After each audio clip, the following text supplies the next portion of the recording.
സങ്കീർത്തനം 36. ജീവന്റെ ഉറവ. ഗായക സംഘ നേതാവിനെ കർത്താവിൻ്റെ ദാസനായ ദാവീദിൻ്റെ സങ്കീർത്തനം. ദുഷ്ടൻ്റെ ഹൃദയാന്തർഭാഗത്തോട് പാപം മന്ത്രിക്കുന്നു. അവൻ്റെ നോട്ടത്തിൽ ദൈവഭയത്തിന് സ്ഥാനമില്ല. തൻ്റെ ദുഷ്ടത കണ്ടുപിടിക്കുകയോ വെറുക്കപ്പെടുകയോ ഇല്ലെന്ന് അവൻ അഹങ്കരിക്കുന്നു. അവൻ്റെ വായിൽ നിന്ന് വരുന്ന വാക്ക് ദുഷ്കർമ്മവും വഞ്ചനയുമാണ്.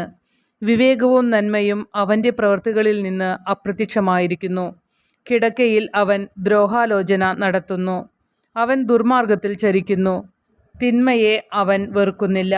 കർത്താവെ, അങ്ങയുടെ കാരുണ്യം ആകാശത്തോളം എത്തുന്നു, വിശ്വസ്തത മേഘങ്ങൾ വരെയും. അങ്ങയുടെ നീതി ഗിരിശൃംഗങ്ങൾ പോലെയും അങ്ങയുടെ വിധികൾ അത്യാഘാതങ്ങൾ പോലെയുമാണ്. കർത്താവെ, മനുഷ്യനെയും മൃഗത്തെയും അവിടുന്ന് രക്ഷിക്കുന്നു. ദൈവമേ, അങ്ങയുടെ കാരുണ്യം എത്ര അമൂല്യം! മനുഷ്യമക്കൾ അങ്ങയുടെ ചിറകുകളുടെ തണലിൽ അഭയം തേടുന്നു. അവർ അങ്ങയുടെ ഭവനത്തിലെ സമൃദ്ധിയിൽ നിന്ന് വിരുന്നുണ്ട് തൃപ്തിയടയുന്നു. അവിടുത്തെ ആനന്ദധാരയിൽ നിന്ന് അവർ പാനം ചെയ്യുന്നു. അങ്ങിലാണ് ജീവന്റെ ഉറവ. അങ്ങയുടെ പ്രകാശത്തിലാണ് ഞങ്ങളുടെ പ്രകാശം. അങ്ങയെ അറിയുന്നവർക്ക് അങ്ങയുടെ കാരുണ്യവും നിഷ്കളങ്ക ഹൃദയർക്ക് അങ്ങയുടെ രക്ഷയും തുടർന്നു നൽകണമേ. അഹങ്കാരത്തിൻ്റെ പാദങ്ങൾ എൻ്റെ മേൽ പതിക്കാതിരിക്കട്ടെ.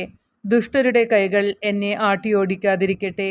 തിന്മ ചെയ്യുന്നവർ അവിടെ തന്നെ വീണുകിടക്കുന്നു. എഴുന്നേൽക്കാനാകാത്ത വിധം അവർ വീഴ്ത്തപ്പെട്ടിരിക്കുന്നു.